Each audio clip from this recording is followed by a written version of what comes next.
In this video, we're going to take a look at a really awesome collection of Japanese single malt and blended whiskies.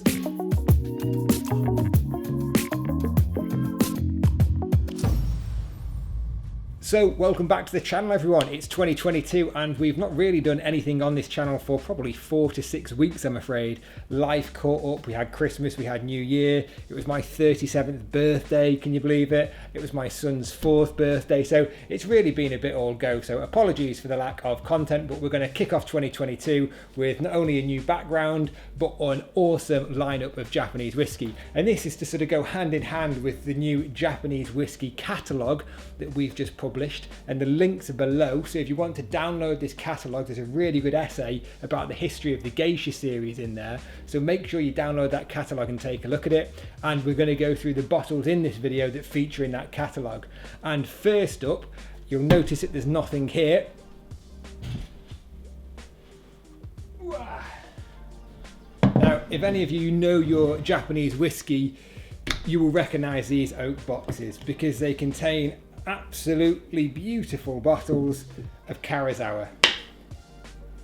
So these are obviously from the Geisha series. Now the Geisha series, it takes its origin from around 2007. The #1 drinks company started bottling Karuizawa with traditional Japanese imagery on it, including geishas. And then in 2009, a special geisha bottling was done for Sekinder Singh at the Whisky Exchange to celebrate their 10th anniversary. Now that clearly sparked something inside Sekinder, because in 2013, that's the year that we sort of first see the geisha bottlings in this sort of format. Now, of course, these are the 2021 releases. We've got the 38-year-old here and the 34-year-old here. So the 38-year-old, I mean, all the geisha bottlings are beautifully designed. And again, we're going to do a video about the history of the geisha series specifically. But the labels are absolutely stunning. And it contains, you know, this one, 38-year-old Karuizawa, absolutely sensational whiskey. And then the other one here is 34-year-old, and these are the ruby geishas, and these are the penultimate bottlings that are coming out of this series. Now, earlier to this, there were other bottlings, and we've got 2 of those here for you as well. So let's put these carefully back. So the next one that we've got here is the Pearl Geisha. Now this was from the 2018 release, and for me personally, this is possibly my favourite release. The label, the subtlety of the label, the subtlety of the colours on the label is absolutely gorgeous. And yeah, they're really, really immaculately presented bottles. And again, if you're looking for things from an investment perspective, we are going to get to the point in the next few years when the very last cask of Karuizawa is going to be bottled. So it will just literally be a regurgitation of old bottles that have been released to the market. And the market prices, if you've seen Karuizawa in the last sort of 12 to 18 months, has gone absolutely insane. Now we've also got another geisha bottling here, and this is the Sapphire release, and this is from 2020. Now again, you can see there's there's a common theme running through all the labels of these bottles. When they're all displayed in their entirety, it's an absolute sight to behold, with the exception arguably of the golden geishas, because the gold on those labels, from what I've seen, tends to discolour. It tends to go a green colour. Perhaps there's a problem with the printing process. I don't know. If anyone does know, I'd be really interested to hear what's happening with that, because those golden geishas, although they were sensational at the start, they are blooming, I think would be a good term, with this sort of green colouring across the label. So who knows what they'll look like in sort of 5 or 10 years time. Now, not to be outdone, and those Karuizawas, those geisha series, you know, they're all over £20,000, those bottles. They're really, really expensive, and arguably for good reason. They contain 30, nearly 40-year-old single malt whiskey from a distillery that's been demolished and can't be brought back online. Brora and Port Ellen and Rosebank. But these ones, this is again Karuizawa, but it's from the 36 Views of Mount Fuji series. Now, we had 2 of these originally. One of them's already sold. This one might already be sold by the time this video comes out. But this is from a series that contains whiskey. It's a no age statement series, but it contains whiskey from the 1999 and 2000 vintages. So it's a vatting of those 2 years. and all of the labels feature woodblock prints from a Japanese woodblock artist from the 19th century called Hokusai, I believe it's pronounced, and each one features a view of Mount Fuji, and this one is the 32nd view. Now, the presentation is absolutely beautiful. They've got gorgeous labels. Why? Of course, because they're from this fantastic artist from the 19th century, and the quality of the whiskey is fantastic. And, you know, just presentation wise, the wax capsule, the box, they just do really look sensational. Now, what's interesting with this 36 Views of Mount Fuji series, there's a company called Vint, I believe they're called. They're an American company, and they do fractionalized ownership of bottles and other assets. Now, that is very heavily regulated. It's very heavily regulated in the UK. It technically can't happen in the UK because of FCA laws, but in America, if you're an American resident, you can get around it, and you can buy in. And they just sold a full set of the 36 Views of Mount Fuji as a fractionalized investment, and we'll put a screenshot of that page on here now. But it's interesting to see more and more how whiskey's becoming an investment. And again, these 36 Views of Mount Fuji are a really beautiful set to collect. We've got one more Karuizawa, and it's this fantastic Sea Dragon bottling. So we don't have the box with this one, but ironically there is two of these sold in Bonhams in late November, I believe, two in the same sale. The one without the box made more money. Go figure. I can't figure it. But this is a bottling of a sherry butt, I believe this was, distilled in 2000, bottled in 2013, and it's an absolutely sensational whiskey, 64.3%. So obviously the ABV's been creeping up, so you've had a slight amount of loss on the liquid, but a very minimal amount of evaporation from the alcohol, because of course whiskey is made of two compounds, ethanol and water. If you lose more water than you do ethanol, the ABV of the whiskey increases, because of course the ABV is simply a ratio of ethanol to water. So in some cases, especially in hotter countries like in America, the ABV will increase massively. And in Scotland, we've got a unique sort of set of climate conditions there, which means that we can do very long-term maturation, because, you know, the humidity is never too high, the temperature is never too high, it's somewhat perfect. And again, this is on the more affordable end of the Karuizawa spectrum, about £3,000 this is priced at. And again, it's an absolutely beautiful bottled by the number one drinks company, and there it is. Now, the next two bottles, come on, light, are a bit different. They're blends, but they're interesting blends, and they're cheap blends. So if you want to drink some fantastic Japanese whiskey, these are the ones to buy. So the first one of these bottles is the Heaven. Now, both of these were released by the company called Ocean, who actually owned the Karuizawa distillery. Not only did they own the Karuizawa distillery, they owned the Yamanashi distillery, which was a single grain distillery or a grain distillery. So inside the Gloria Ocean, it's very likely that you've got not only Karuizawa, but you've also got Yamanashi. And it's an incredible, well, I personally like the look of this bottle, and it's the same with the Heaven. I mean, these are only priced at about £400. They're massively overlooked. And yes, they're blends, but as we'll see later, Hibiki's blended, and that still makes an absolute fortune. So these are genuinely old, rare, and in my opinion, really interesting bottles, and at the more affordable end of the spectrum. Now, if we take a jump, let's put these ones back nicely in their boxes. Now, let's jump over to something a little bit more interesting, or say more interesting, more common as muck, SMWS. But it's not just any SMWS, it's 124.1.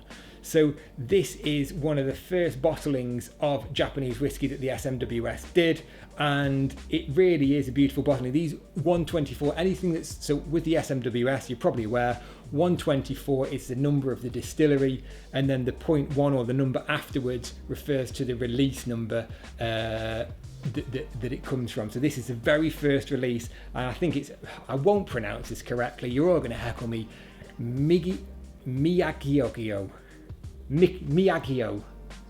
Abuse me, tell me how I should pronounce it. It's been a long day and I can't pronounce my Japanese at the end of the day, so what you're going to do, probably go and watch something else. But don't tune out, because this is a really interesting bottle. They're very scarce to find on the market. It's the very first bottling from this distillery that was ever produced by the SMWS.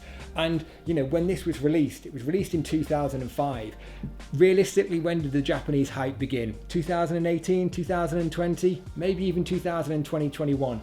A lot of these have been consumed, making it a very rare bottling indeed. Of course, in 2021, the SMWS were taken over, so they're now a public company, so you can now invest in shares in the SMWS. And what comes with corporate ownership? It comes with a greater degree of focus on money and marketing. So I think we're going to see a huge rise in the SMWS bottlings in the next couple of years, simply as a result of them becoming a more aggressively marketed company. So there's a fantastic bottle there. And again, we're going to murder some more Japanese names, but first of all, this one's easy to say because it's Ben Nevis. So what on earth are we showing a bottle of Ben Nevis for in a Japanese whiskey video? Well, the obvious thing is Ben Nevis is owned by Nikka. Now, here is the bottle in question, and it's a fantastic bottling. So the Nikka brand was established by Masataka Taketsuru. Now again, apologies for that. Now he founded Nikka in 1934, and I think he also founded the Yochi distillery as well, and the Miyagikyo distillery. Again, I'm sorry, abuse me. So the Nikka brand was set up in 1934, as was mentioned, by Masataka, and of course, Nikka owned the Ben Nevis distillery. So it was only fitting then, in 1990, that Takeshi, who was Masataka's adopted son, would actually fill the whiskey that went into this cask in 1990. It was then matured for 25 years at the distillery and released as a limited edition. And this is a very early, bottle number, bottle 13 out of 235. So it's a very low edition number. And it's, in my opinion, a massively overlooked bottle on the market. If you look at the price that Ben Nevis 25-year-old is making now by indie bottlers, and then you look at this is the Ben Nevis official bottling with a Japanese connection to it. I think there's so many little facets here that go into making this like quite an incredible whiskey in my opinion. So let's carefully put that back in there. And then we move on to some things that look a little bit more iconic. So we've got the Chichibu here, Intergalactic. It's it's the edition 4, distilled in 2012, bottled in 2020. And let's just take the bottle out, because on the label it says distilled in 2012, bottled 2019. What? So the bottle says 2019, the box says 2020. Things happen in the whiskey industry. We know what happened in 2020, and releases didn't exactly make it when they should have done. So this looks like it should have been released at the early end of 2019, but it didn't come out until 2020, which I know is a bit before COVID. But that being said, they did sort of wear their sort of tongue in cheek there and provide you with your own Chichibu face mask, and again you get your own little certificate of authenticity here. And for me, these are absolutely beautiful bottles. The graphic language on them, we put it on the front of the catalogue, as you may have seen. It's absolutely beautiful, and they're not particularly expensive, and they're iconic and beautiful looking bottles. And let's face it, Folio 1 makes what, £8,000 to £10,000 at the moment, and it's a pretty ordinary looking bottle, isn't it? Yeah, it's quite nice and it's big tin, but seriously, this is a really, really nice looking bottle of whiskey. Hands down, I would have this on my shelf in a folio any day. And to all those people that say, oh, we're going to collect a series of 24 folios, how much space do you people have? Like, I've seen a set of 6 and they take up over a metre of space. So wait until you got 24 of them. Yeah, one to bear in mind there. So, we've talked about the Geisha bottlings earlier and the graphic language of Japan featuring on a lot of these bottles. And again, here's a Chichibu here, red wine cask, and as you can see, you've got the Geisha graphic sort of language on the bottle there. One of only 120 bottles finished in a red wine cask, bottled for the Whiskey Exchange, or Elixir Drinks, or Specialty Drinks, whatever sort of name they want to go by nowadays. But it's a really beautiful bottle, and good whiskey as well. 2012 vintage, bottled in 2020, and again at high cask strengths of 62.9%. So it's interesting to see how much stereotypical language gets used on these Japanese bottles, but I think personally it's to quite good effect. There's a lot of independent releases of Scottish whisky which just use really boring, same old Gaelic language or graphic language, and it's like, come on, be creative and play a bloody good graphic designer. They can do amazing things with the language rather than it just being typical Celtic nonsense over and over again. Anyway, here's two more Chichibus.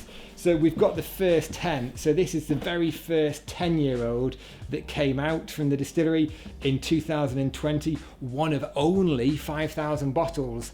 Does that put people off? Of course it doesn't. This has jumped hugely since it's been released, and no doubt it's going to continue to be, jump in price as the years go by, because it is the very first 10-year-old. It is quite nicely presented, and it is good whiskey.